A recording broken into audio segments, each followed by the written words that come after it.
Gosh, where to even start? I have so many notes on this past week, and I wrote so much because it was such a good week. I really do feel like the more I go through this project or this challenge, the artist's way, that I feel like it should be required work of all people. But maybe some people just understand themselves better than I do. I really have learned so much through this, and I really felt like I am a person who has experienced personal growth, and I feel like I'm always working on myself. Yet the last now almost 6 weeks has been amazing.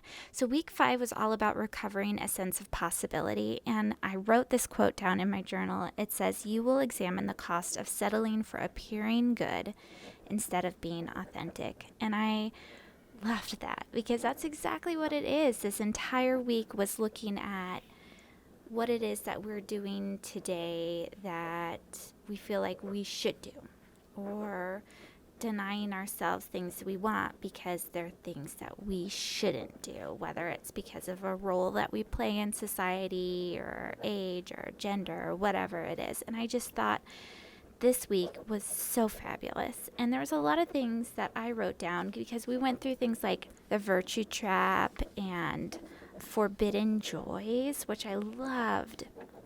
And mine were all pretty cute. And I feel like as a whole, I do get to do a lot of the things that I find joy in. But I still managed to come up with a list of 10 things really easily. But I thought about all those people that live out there today that go to miserable jobs that they hate and maybe don't like their spouse, or, I just thought about all those people that are doing what they feel like they should do, and just, it made me feel sad going through this week because I really do feel incredibly grateful because I love my family, I love my spouse, I love everything around me, and I do in general feel really good about everything. But it still was this whole awakening of things that I could improve upon to find more joy throughout my days. With the morning pages for week 5, a lot of my pages were geared towards this idea of why I am blocked as an artist. And she means artist in the sense of like creativity, creating things, putting things out into the world. So she has you write on that what the benefits were of staying blocked. And then she also had you write down who is keeping you blocked, which I was really intimidated by at first. But then I was like, nobody's keeping me blocked. That's a silly question. I don't want to be mean. But then you start writing, and after a page or so, you're like, oh my gosh, I know exactly what to say. And it just felt really good. And the whole thing with week 5, as I was writing these pages, I'm a huge fan of Elizabeth Gilbert's Big Magic. I just love that book. I read it when Wyatt was like 2, and I was super sick. And I was lying in bed, and I was reading this book, and I couldn't put it down. It was so good. And then now I listen to a lot of her interviews because she loves to talk about creativity. And from her book, I forget who turned me on to Stephen Pressfield, but I read The War of Art, and oh gosh, I loved that book too. It was so good. I love thinking about creativity. And so when I sit down to do these morning pages and I don't know what I'm going to write on at first, I love that feeling where you just write and then all of a sudden you don't know where the words are coming from. It's so fun. And I mean, it's just such a feeling of marvel, and going through all the pages, that is definitely a feeling that I love and I want to have more of. With that, so week 5, you're supposed to not like morning pages. That's what she says, that usually in week 5 people don't like it because, again, it brings up change and stuff. And I really don't know if I'm doing something wrong or what it is, but I wake up in the morning excited to write my morning pages. I don't know. The tasks did bring up some good things for me, and even like the things that are painful to look at or things that I need to fix about myself, I still really love them. Like going through the virtue trap quiz was a big one, and thinking of forbidden joys was another great one. But the tasks for week 5, I mean, I wrote all of them out. And like she says, what was another task that we had to write out? Oh, a list of wishes. The reasons I can't really believe in a supportive God is, oh, that was difficult because I do believe in a supportive God. I don't know. So she had you go through all these tasks and they were all really, really good. Oh, and then also there's like an ongoing list that you're supposed to be keeping of things that you heard that if you had all the money and faith, you would try. So I have my little list going, and you're supposed to start collecting images too, which I didn't really do last week, but I should. Overall, I just really loved week 5. Before I move on to week 6 really fast, I just should say that my artist date did not go well. I did not do it last week. I finally did it this morning. It was drying my little strawberries, and it was so fun making them. I loved it this morning, but here's the thing that I learned. I learned 3 things in skipping my artist date. First of all, I was so upset about it. Saturday came and I thought I only had a little bit of time before work that was free, and I was like, I should do this, but I don't want to. We went to watch a family movie night one night that I was supposed to do my artist night date, and I was like, I'd much rather just sit here with my kids and my husband than just have time to myself, because I get time to myself, like on my walks and stuff.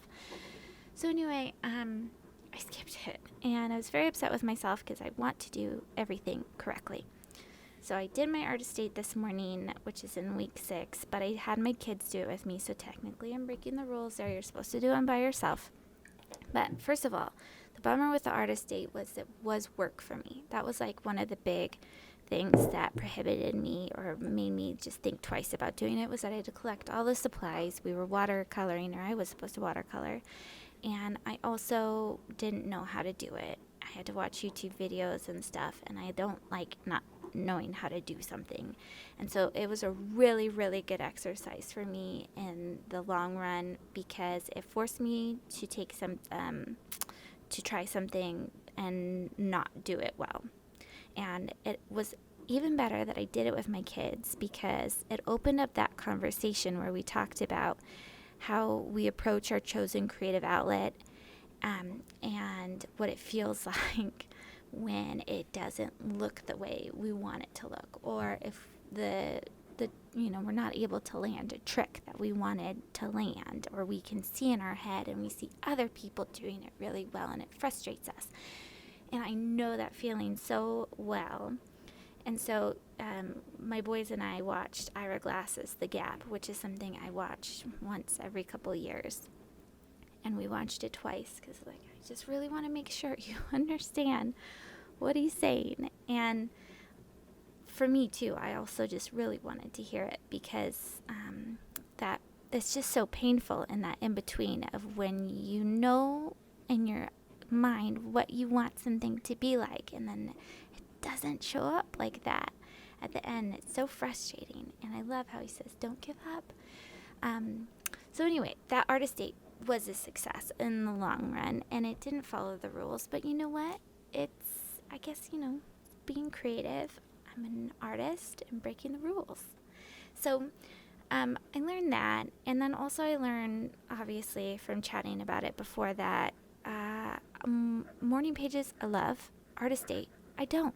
And it's mainly because I feel incredibly selfish taking the time for myself, doing frivolous things that aren't even really hobbies that I wish I was taking time to do. And I could just do, I guess, the hobbies that I want to take time to do, but I just feel like they're also things that are my art, like my creative outlet already, the things that I'm putting out. And she's talking about bringing things in, like filling the well is how she puts it. And so anyway, I really want to mix it up, and I do ideally want to follow what she says. What I did find was last week that I didn't do the painting because of the extra work it took and the fact that I wanted to be with my kids. And no matter what, whether it was the money or the time that I didn't want to put out, what I found is that I ended up putting out the time and the money no matter what. And it wasn't in, I know this is kind of like a woo-woo way of saying it, but it was in lower vibration activities, which is such a bummer. But it was good for me as a reminder that you have to take the time for yourself. You have to fill the well. Otherwise, you'll end up shoving Real Housewives down your well, and your well will not be healthy. So, I just feel like this was a really good reminder. I was bummed about it, but it's a good reminder. So week 6 is what I'm moving into. I'm in the middle of it right now. I'm doing my tasks. I'm going to finish up with the tasks tomorrow so I can finish off the week just kind of like thinking about all of this. Week 6 is all about recovering a lost sense of abundance. And I really love this one too. And it has me thinking about all the simple luxuries, because she uses a lot of examples of people she's worked with about what they consider to be simple luxuries, about what you can add to your home, what you can remove. And she gives you like these little things within the tasks, like collecting 5 flowers and collecting 5 stones and removing 5 pieces of clothes. And I've done most of those things. I collected my flowers and I got rid of the 5 things, which I am running out of clothes, you guys. But you know what? Those were clothes that, I mean, I can't even give some of these clothes away because I keep them forever and they just, like, there's holes in them and it's just not good.